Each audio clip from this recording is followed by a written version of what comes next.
Hi guys, good morning. Ayun, so may share lang ako sa inyo. Kahapon, hindi pala kahapon, kasi kahapon ay Friday. So, nung Thursday ay nagpunta ako sa doktor and i-share ko lang yung aking nararamdaman kung bakit ako nagpunta sa doktor. Ayun, so, actually, nararamdaman ko to ay over a month na. So, hindi ko siya pinapansin. I mean, iniinuman ko lang siya ng gamot and umiinom din ako ng kalamansi and oregano, minsan pag meron, or umiinom din ako nung Solniox, ayun. So, yung Solniox, iinom ko siya for a week, nawawala naman. Tapos, pagkatapos sa pagkainom ko ng Solniox, bumabalik na naman siya. So, yun, yung pinadoktor ko ay, yung nararamdaman ko kasi, yung sa lalamunan ko ay, palagi siyang may nakabara na. Hindi ko alam kung ano, feeling ko plema.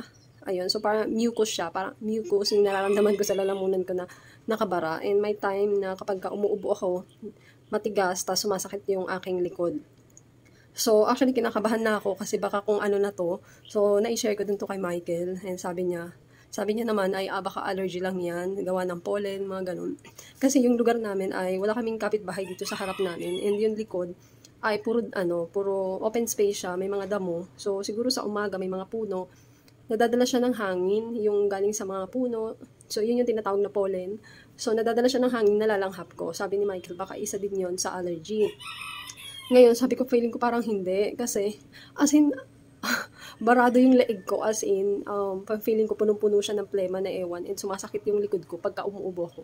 So, yun. So, nung Thursday, ay sabi ni Michael, sige, magpunta ka sa doktor para malaman mo. Kasi ako, kinakabahan din ako. Baka kung ano. And may time na kapag sobrang init, nahihirapan akong huminga kasi may nakabara dito sa leeg ko. Parang ganun. Parang plema na nakabara. And nahaharangan niya yung daluyan ng hangin. Parang ganun. Ngayon, nagpunta ako sa doktor and yung pinuntahan kong doktor, actually sabi ni Michael, pumunta ka sa medical doctors, parang internal medicine.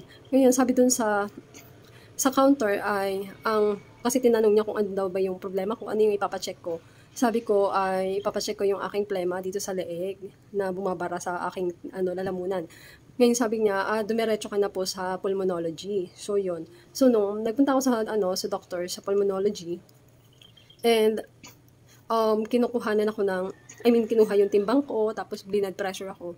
Tapos pagdating sa doktor ay, tinanong niya din ako kung anong problema ko, ba't daw ako nagpapacheck. Sabi ko ay, excuse me, may bumabara dito sa lalamunan ko and may time na nahirapan akong huminga, lalo kapag mainit or kapag nagja-jogging ako na pinapawisan.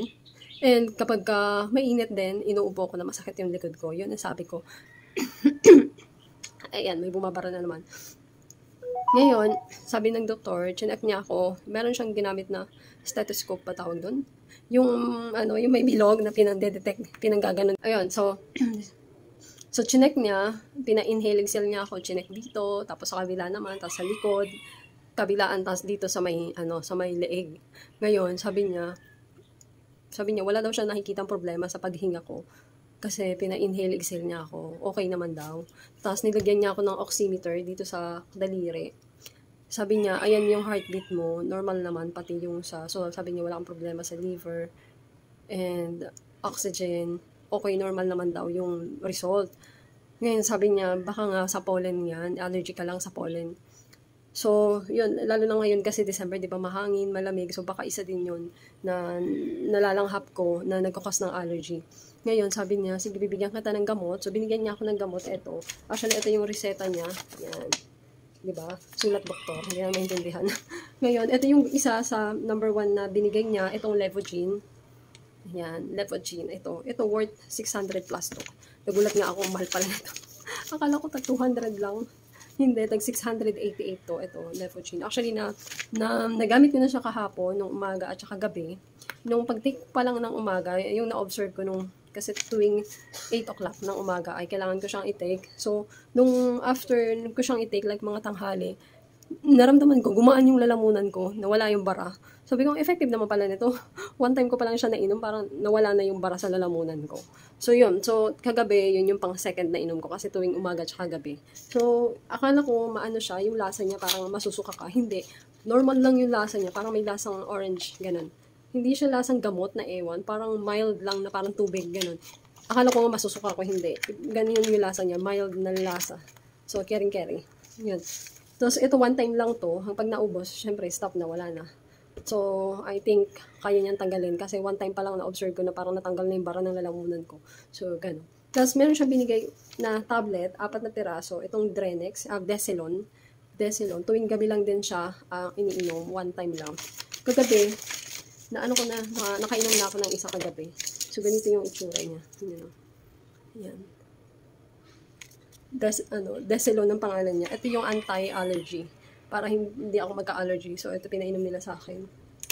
Tapos, ito yung isa, yung Antamin. Ito, good to for 3 weeks. For 3 weeks siya. Tuwing gabi lang siya iniinom. Anti-allergy din. So, ayan, ito ganyan itsura niya. Yan. Nag-take na ako nito kagabi. So, ito, actually, mura lang yung iba. Ito, yung Antamin, 21 pesos. Ito, 21 ang isa. 21 ang isa nito. Yan. Tapos yung isa ay 4 pesos. Ito. Desilon. So, yun. So, puro pang anti-allergy. So, sana matulungan ito na mawala na talaga totally kasi kinakabahan ako. Hindi ko alam kung ano na yung, ano mo yun, yung plema. Baka kung saan na mapunta na hindi natatanggal. Di ba masama yun? So, yun. Pag natapos nito, syempre, totally sana mawala na. And ang binayaran ko dun sa doktor ay 600 pesos. Medyo may kamahalan. Actually, ginagamit ko nga sana yung PhilHealth ko. Sabi niya, doctor's fee daw kasi yun. Yun lang, 600 pesos. So, medyo may kamahalan din. So, yung gamot ko ay umabot ng 873 pesos. Yan, 873 tapos 600 pesos sa doctor's fee. So, yun lang, na-share ko lang. Baka meron akong kaparehas na case na ganito.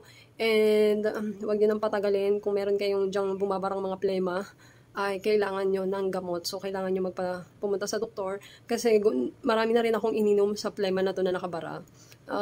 Nagle-lemon ako tuwing umaga. And sabi ng doktor, kapag umiinom ako ng ganito, ng gamot, wag daw muna akong uminom ng mga lemon. Kasi yung lemon, lalo daw yan nagpapakate ng lalamunan. So kapag inuubo kayo or meron kayong plema sa lalamunan, ay better talaga na magkaroon kayo ng gamot. Yung totoong gamot para sa ubo, para matanggal siya totally. Kasi uminom din ako niyan maraming beses na yung Solmux. Feeling ko talaga nahihinto lang siya pagkatapos ng gamot, tapos bumabalik na naman siya agad. So, ganun. So, better talaga na pumunta kayo sa doktor para maibigay yung gamot na kailangan niyo. Ayun. So, yun lang. Thank you for watching. Ayan. So, sana nakatulong tong video na to. Bye!